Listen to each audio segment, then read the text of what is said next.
Moses called by God to deliver 3 million people. Great signs and wonders.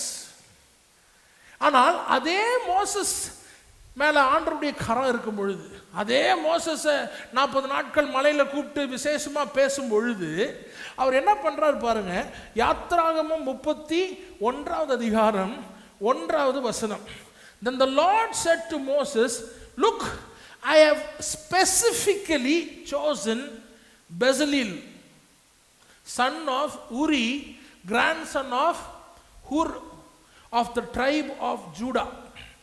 I have filled him with the Spirit of God, giving him great wisdom, ability and expertise in all kinds of crafts. He is a master craftsman, expert in working with gold, silver and bronze. He is skilled in engraving and mounting gemstones and in carving wood. He is a master at every craft. அடுத்த வசனம் தான் ரொம்ப இன்ட்ரெஸ்டிங்காக இருக்கு. And I have personally appointed Oholiab, son of Ahisamach, of the tribe of Dan, to be his assistant. பெசலேலுக்கு யார் BA select பண்றது?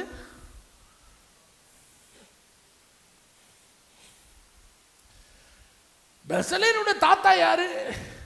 மோசே கையை தூக்கிட்டு இருக்கும்போது கை தளராதபடி கூட இருந்த ஒரு இன்னர் சர்க்கிள் இன்டர்செஷன் வாரியர். ஆனால் பேரனுக்கு ஆண்டவர் வேற ஒரு விஷயமான ஒரு கிருபையை கொடுத்திருக்கிறார். So the way he uses Moses is different, and he tells Moses, there is a fellow with you, Bezalel. அவனுக்குள் கர்த்தருடைய கிருபை இருக்குது, அவனுக்குள்ள இருக்கக்கூடிய எல்லா விதமான வரங்களும் இருக்குது. I have filled him with wisdom, I have given. Moses யோசிச்சிருப்பான், நம்மளை பற்றி கூட யார்கிட்டையும் ஒரு மாதிரி பேசியிருக்க மாட்டார் போல. பெசலேலுக்கு அசிஸ்டன்ட் செட் பண்றது யாரு? I am wondering, God, you are so much into the details. I have personally appointed Oholiab, son of Ahisamach, of the tribe of Dan, to be his assistant. Moreover, I have given special skill to all the gifted craftsmen so they can make all the things I have commanded. Exodus chapter 35 verse 30. Then Moses told the people of Israel, the Lord has specifically chosen Bezalel, son of Uri, grandson of Hur, of the tribe of Judah. The Lord has filled Bezalel with the Spirit of God, giving him great wisdom, ability and expertise in all kinds of crafts. He is a master craftsman, expert in working with gold, silver and bronze. He is skilled in engraving and mounting gemstones and in carving woods. He is the master at every craft. Almost a repetition of 31. And the Lord has given both him and Oholiab, son of Ahimelech, of the tribe of Dan, the ability to teach their skills to others. தமிழ்ல வாசிக்காத. ரத்தினங்களை முத்திரை வெட்டாக வெட்டி பதிக்கவும், மரத்தில் சித்திர வேலை செய்து சகல வினோதமான வேலைகளை செய்யவும், அவனுக்கு ஞானத்தையும் புத்தியையும் அறிவையும் அருளி அவன் சகலவித வேலைகளையும் செய்யும்படி தேவ ஆவியினாலே அவனை நிரப்பினார். அவன் இருதயத்திலும் தான் கோத்திரத்து அகிசாமாக்கின் குமாரனாகிய அகோலியாபின் இருதயத்திலும் போதிக்கும் வரத்தையும் அருளினார். And the Lord has given both him and Oholiab, son of Ahimelech, of the tribe of Dan, the ability to teach their skills to others. போட்டிருக்கா? போதிக்கும் வரத்தையும். English beautiful, no? To teach their skill to. So, not only does God choose a Moses, not does he just empower a Moses to bring 3 million people away. அந்த 3 மில்லியன்லையும் Bezalel சொல்லிட்டு ஒரு நபருக்கு விசேஷித்த ஞானத்தை கொடுத்து அவனுக்கு அதெல்லாம் நம்ம ஊழியன்னு சொல்ல மாட்டோம். We do not call that ministry. But God says, my spirit is upon him. I have given him wisdom. அவனை மாதிரி மாஸ்டர் கிராஃப்ட்ஸ்மேன் யாருமே இல்லை. நானே அவனுக்கு உதவி செய்யறதுக்கு ஒரு அசிஸ்டன்ட்டையும் அப்பாயிண்ட் செய்யறேன். So you cannot confine your way to say, ஆண்டவர் என்னை இப்படி பயன்படுத்துகிறார், இது மாத்திரம்தான் ஊழியம். அதனால தான் அநேக சமயங்களிலே yesteryear prophets can become today's Pharisees. ஏன்னா நம்ம என்னத்தில் மாட்டிக்கிறோம்? ஒரு மெத்தடாலஜியில் மாட்டிக்கிறோம். அப்போ ஆண்டவர் பயன்படுத்தக்கூடிய பாத்திரமா இருந்தால் மோசே போல தான். பெசலியில் மலை ஏறி வந்து என்னை பாருன்னு சொல்லலை, ஆனால் மலையில் போகும்போது பெசலியில் பற்றி பேசுறாரு. அவனை நான் சூஸ் பண்ணியிருக்கிறேன்ப்பா, அவனுக்கு நான் ஞானத்தை கொடுத்துருக்கிறேன்ப்பா, அவனுக்கு பயங்கரமான எபிலிட்டி இருக்குது, அவன் எல்லாத்தையும் செய்வான், அவனுடைய அசிஸ்டண்ட்டையும் நானே சூஸ் பண்ணியிருக்கேன். 2 பேருக்கு என்ன நம்ம கிருபை, அவனுங்க செய்கிறது மாத்திரம் இல்லை, they have the skill to teach others. அவர்கள் மூலமாக ஆண்டவர் செய்ய வேண்டிய வேலை இருக்கிறது.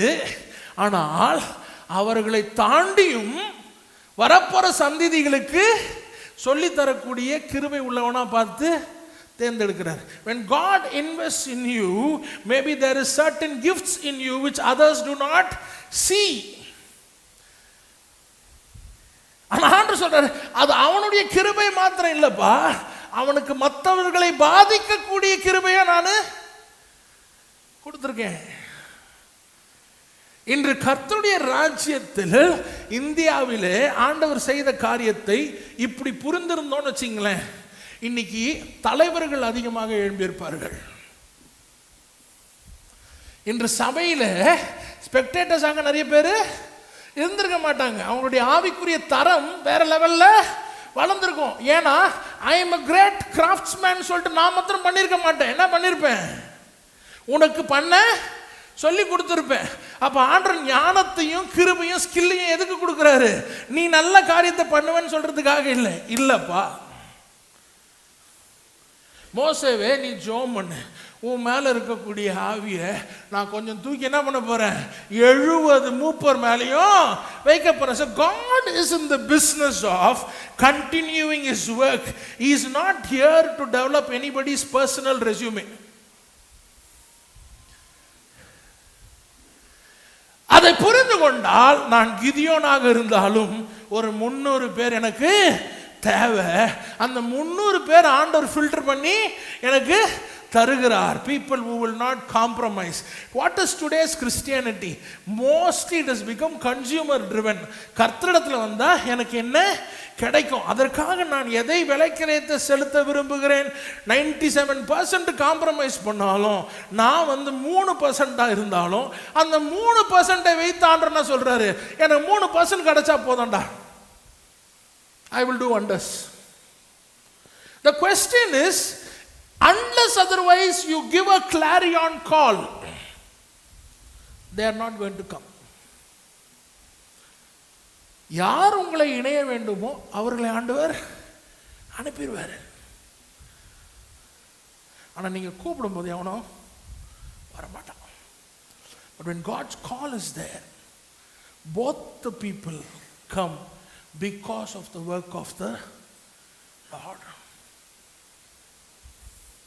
எப்போ ஆண்டவருடைய காரியம், mark my words, in the next couple of years God is not going to wait for people to respond. ஏன்னா அவருக்கு தேவை எத்தனை? 3% தான். அந்த 3% என்னதான் காம்ப்ரமைஸ் பண்ணாலும், என்னை சுத்தீரம் எல்லாரும் குனிஞ்சாலும் நான் பண்ண மாட்டேன்டா, நான் நிப்பண்டான்னு இருப்பான். இதை புரிந்து கொண்டால் சபை மாறும், விசுவாசிகள் மாறுவார்கள். மோசேயின் மீது இருந்த கிருபை, மோசேயின் மீது இருந்த அபிஷேகம், பெசலில் வித்தியாசமானவன். He can teach to others.